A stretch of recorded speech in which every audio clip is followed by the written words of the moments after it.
ನಮಸ್ಕಾರ ಸ್ನೇಹಿತರೆ, 5, 8 ಮತ್ತು 9ನೇ ತರಗತಿ ಪಬ್ಲಿಕ್ ಪರೀಕ್ಷೆಯ ಅಪ್ಡೇಟ್ಗೆ ನಿಮಗೆ ಸ್ವಾಗತ ಸುಸ್ವಾಗತ. ನೋಡಿ, ನಾನು ಪ್ರತಿ ವಿಡಿಯೋದಲ್ಲಿ ಹೇಳ್ತಿರ್ತೀನಿ ಏನಂತ ಅಂದರೆ, ನೀವು ವಿಡಿಯೋಗೆ ಲೈಕ್ ಮಾಡಿಬಿಟ್ಟು ಏನು ಕಾಮೆಂಟ್ ಮಾಡ್ತಿರೋ ಆಗ ಹೆಚ್ಚಿಗೆ ವಿದ್ಯಾರ್ಥಿಗಳು ಯಾವ ಟಾಪಿಕ್ಸ್ ಬಗ್ಗೆ ಹೆಚ್ಚಿಗೆ ಕಾಮೆಂಟ್ಸ್ ಇರುತ್ತೋ ಆ ಒಂದು ಟಾಪಿಕ್ ಬಗ್ಗೆ ನಿಮಗೆ ನೆಕ್ಸ್ಟ್ ವಿಡಿಯೋ ಆದರೆ ಮಾಡಿ ತಿಳಿಸ್ತೀನಿ ಅಂತ ಪ್ರತಿ ವಿಡಿಯೋದಲ್ಲಿ ಹೇಳ್ತಿರ್ತೀನಿ. ಈಗ ಲೇಟೆಸ್ಟ್ ವಿಡಿಯೋಸಲ್ಲಿ ಹೆಚ್ಚಿಗೆ ಕಾಮೆಂಟ್ಸ್ ಮಾಡಿರುವಂಥದ್ದು ಏನಂದರೆ, 2024 ಪಬ್ಲಿಕ್ ಪರೀಕ್ಷೆ ನಡೆಯುತ್ತಾ ಅಥವಾ ರದ್ದಾಗುತ್ತಾ? ಈ ಒಂದು 2 ಪ್ರಶ್ನೆಗಳಿಗೆ ನಮಗೆ ಉತ್ತರ ಕೊಡಿ. ನಡೆಯುತ್ತಾ ನಡೆಯಲ್ವಾ? ಈ ಒಂದು ಉತ್ತರ ಬೇಕು. ಮತ್ತೆ ಸಾಕಷ್ಟು ಸ್ಕೂಲ್ಸಲ್ಲಿ ಈಗಾಗಲೇ ಎಕ್ಸಾಮ್ಸ್ ಮುಗಿದಿದ್ದಾವೆ. ಇನ್ನು ಕೆಲವೊಂದು ಸ್ಕೂಲ್ಸಲ್ಲಿ ಸೋಷಿಯಲ್ ಎಕ್ಸಾಮ್ ಮಾತ್ರ ಬಾಕಿ ಇದೆ. ಇದ್ರ ಬಗ್ಗೆನೂ ಒಂದು ಅಪ್ಡೇಟ್ ತಿಳಿಸ್ಕೊಡಿ ಅಂತ ಕೇಳ್ತಿದ್ರು. ಈ ಒಂದು 2 ಅಪ್ಡೇಟ್ಸ್ ಬಗ್ಗೆ ಈ ವಿಡಿಯೋದಲ್ಲಿ ತಿಳಿಸ್ಕೊಡ್ತೀನಿ. ಎಲ್ಲರೂ ವಿಡಿಯೋ ಕೊನೆವರೆಗೂ ನೋಡೋಕೆ ಟ್ರೈ ಮಾಡಿ. ಅದಕ್ಕೆ ಮುಂಚೆ ಯಾರ ಚಾನಲ್ ಇನ್ನೂ ಸಬ್ಸ್ಕ್ರೈಬ್ ಮಾಡ್ಕೊಂಡಿಲ್ಲ ಪಟ್ ಅಂತ ಸಬ್ಸ್ಕ್ರೈಬ್ ಮಾಡ್ಕೊಳ್ಳಿ. ಮತ್ತೆ ವಿಡಿಯೋಗೆ ಲೈಕ್ ಆದ್ರೆ ಕೊಡಿ. ನೀವು ಕೂಡ ಸಬ್ಸ್ಕ್ರೈಬ್ ಲೈಕ್ ಇಂದ ನಿಮ್ಗೆ ಇದೇ ರೀತಿ ಕಂಟಿನ್ಯೂಸ್ ಅಪ್ಡೇಟ್ಸ್ ಆದ್ರೆ ಸಿಗ್ತಿರುತ್ತೆ. ಈಗಾಗಲೇ ಯಾರು ಸಬ್ಸ್ಕ್ರೈಬ್ ಲೈಕ್ ಮಾಡಿ ವಿಡಿಯೋ ನೋಡ್ತಿದ್ರು ಎಲ್ಲರಿಗೂ ನನ್ನ ಒಂದು ಹೃದಯ ಪೂರ್ವಕ ಧನ್ಯವಾದ. ನೋಡಿ, ಈಗ ನಾನು ಡೈರೆಕ್ಟ್ ಟಾಪಿಕ್ಗೆ ಬರ್ತೀನಿ. ಮೊದಲನೇ ಒಂದು ಪ್ರಶ್ನೆಗೆ ಉತ್ತರ ಮಾಡೋದಕ್ಕಿಂತ ಮುಂಚೆ ನಿಮ್ಗೊಂದು ಕ್ಲಾರಿಫೈ ಆದ್ರೆ ಮಾಡ್ಬಿಡ್ತೀನಿ. ಏನಂತ ಅಂದ್ರೆ, 5, 8 ಮತ್ತು 9ನೇ ತರಗತಿ ವಿದ್ಯಾರ್ಥಿಗಳಿಗೆ ಕೆಲವೊಂದು ಸ್ಕೂಲ್ಸ್ ಅಲ್ಲಿ ಈಗಾಗಲೇ ಎಕ್ಸಾಮ್ಸ್ ನಡೀತಿದಾವೆ.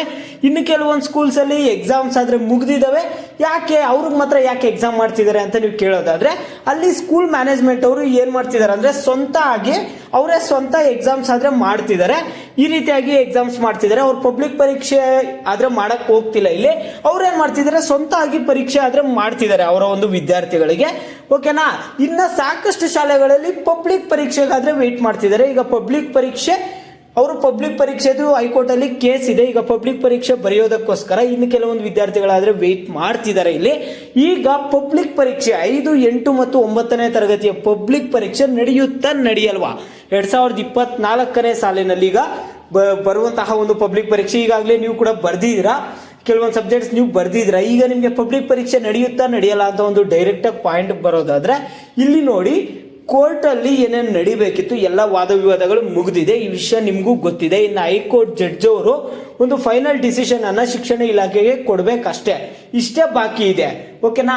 ಈಗ ಈ ಒಂದು ಫೈನಲ್ ಜಡ್ಜ್ಮೆಂಟ್ ಅನ್ನ ಶಿಕ್ಷಣ ಇಲಾಖೆಯವರು ಕೊಡಕ್ಕಾಗಲ್ಲ, ನಾವು ಕೊಡಕ್ಕಾಗಲ್ಲ, ನೀವು ಕೊಡಕ್ಕಾಗಲ್ಲ, ನಿಮ್ಮ ಒಂದು ಪೋಷಕರಾಗಿರ್ಬೋದು, ಯಾರು ಈ ಒಂದು ಫೈನಲ್ ಡಿಸಿಷನ್ ಅನ್ನ ಕೊಡಕ್ಕಾಗಲ್ಲ. ರದ್ದಾಗುತ್ತಾ ಅಥವಾ ಪರೀಕ್ಷೆ ನಡೆಯುತ್ತಾ ಅಂತ. ಇದಕ್ಕೆ ಉತ್ತರ ಸಿಗುವಂತದ್ದು ಹೈಕೋರ್ಟ್ ಇಂದ ಮಾತ್ರ. ಓಕೆನಾ? ಹೈಕೋರ್ಟ್ ಒಂದು ಫೈನಲ್ ಡಿಸಿಷನ್ ಅನ್ನ ಕೊಡಬೇಕು.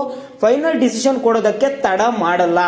ಒಂದು ವೇಳೆ ನಿಮಗೆ ಹೈಕೋರ್ಟ್ ಡಿಸಿಷನ್ ಕೊಡೋದಕ್ಕೆ ಏನಾದ್ರು ತಡ ಮಾಡಿದಾರಂದ್ರೆ ನಿಮಗೇನಾಗುತ್ತೆ ಅಂದ್ರೆ, ಪರೀಕ್ಷೆ ಇಲ್ದೇನೆ ನಿಮ್ಮನ್ನ ಪಾಸ್ ಮಾಡ್ತಾರೆ. ಅದ್ರ ಬಗ್ಗೆ ತಲೆ ಕೆಡಿಸ್ಕೋಬೇಡಿ. ತುಂಬಾ ಲೇಟ್ ಮಾಡಿಬಿಟ್ಟು ಇನ್ನೊಂದು ತಿಂಗಳವರೆಗೂ ನೀವು ವೇಟ್ ಮಾಡಬೇಕು, ಮುಂದಿನ ತಿಂಗಳವರೆಗೂ ವೇಟ್ ಮಾಡ್ಬೇಕು ಅನ್ನೋದಾದ್ರೆ ನಿಮಗೆ ಪರೀಕ್ಷೆನೇ ನಡೆಯಲ್ಲ.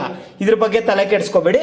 ನಿಮಗೆ ಪರೀಕ್ಷೆ ಇಲ್ದೇನೆ ಪಾಸ್ ಮಾಡ್ತಾರೆ. ಆದ್ರೆ ಆ ರೀತಿಯಾಗಿ ಪರೀಕ್ಷೆ ಇಲ್ದೇನೆ ಪಾಸ್ ಆಗ್ಬಿಡುತ್ತಾ ಅನ್ಕೊಳಕ್ಕೂ ಹೋಗ್ಬೇಡಿ. ಯಾಕಂದ್ರೆ ಜಡ್ಜ್ ಅವರು ಆದಷ್ಟು ಬೇಗನೆ ನಿಮ್ಗೆ ಏನ್ ಮಾಡ್ತಾರಂದ್ರೆ, ಈಗ ಕೆಲವೇ ದಿನಗಳಲ್ಲಂತ ಹೇಳಿದ್ದಾರೆ. ನಾಳೆನೂ ಬರ್ಬೋದು, ನಾಳಿದ್ದು ಬರ್ಬೋದು, ಹೇಳಕ್ಕಾಗಲ್ಲ ಯಾವಾಗ ಬರುತ್ತೆ ಅಂತ. ಈ ವಾರದ ಒಳಗಡೆನೆ ಬರುತ್ತೆ, ಒಂದು ಜಡ್ಜ್ಮೆಂಟ್ ಅನ್ನ ಕೊಡ್ತಾರೆ. ಪರೀಕ್ಷೆ ನಡೆಸಬೇಕಾ ನಡೆಸಬಾರ್ದ ಪಬ್ಲಿಕ್ ಪರೀಕ್ಷೆ ಅಂತ.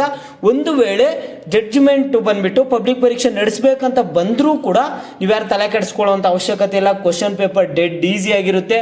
ಈಸಿಯಾಗಿ ನಾರ್ಮಲ್ ಎಕ್ಸಾಮ್ಸ್ ಎಲ್ಲ ಮಾಡ್ತಿರ್ತಾರಲ್ಲ, ನಿಮ್ಗೆ ನಾರ್ಮಲ್ ಎಕ್ಸಾಮ್ಸ್ಗಿಂತ ಪಬ್ಲಿಕ್ ಎಕ್ಸಾಮೇ ಈಸಿ ಇರುತ್ತೆ. ನೀವೇನು ಫೈಲ್ ಆಗ್ತೀರಾ ಅನ್ನೋದೆಲ್ಲ ತಲೆಯಲ್ಲಿ ಇಟ್ಕೊಳಕ್ ಹೋಗ್ಬೇಡಿ. ಎಲ್ಲರೂ ಪಾಸ್ ಆಗ್ತೀರಾ. ಇದ್ರ ಬಗ್ಗೆ ಯಾರು ತಲೆ ಕೆಡಿಸ್ಕೊಳ್ಳುವಂತ ಅವಶ್ಯಕತೆ ಇಲ್ಲ. ಎಲ್ಲರಿಗೂ ಕ್ಲಿಯರ್ ಆಯ್ತು ಅನ್ಕೊಳ್ತೀನಿ. ಸಿಗೋಣ ನೆಕ್ಸ್ಟ್ ವಿಡಿಯೋದಲ್ಲಿ.